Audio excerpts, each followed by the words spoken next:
We live in a world that has forgotten how to stop. A planet trapped in a cycle of constant motion, digital noise, and the endless pursuit of more. We are always connected, yet we have never been more distant from the silence that sustains us. But imagine, for just one moment, the world takes a breath, a global rest, no engines, no notifications, no demands, just the earth, exactly as it was meant to be. In this stillness, the noise of the machine is replaced by the heartbeat of the world. In the silence, something miraculous happens. The air clears, the waters turn to glass.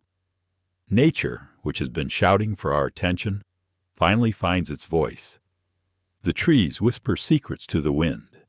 The rivers sing to the stones, and the planet begins to heal itself from the inside out.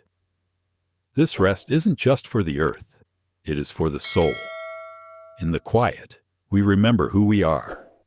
We find the thoughts we lost in the static. We realize that our worth is not measured by our speed, but by our presence. Sometimes the most productive thing we can do is simply be. We don't need the world to stop to find our peace. The global rest begins within you, right now, right here. Take a breath, listen. The world is waiting. Rest well. And if you found peace in this moment, share it with someone who needs it. See you in the next video.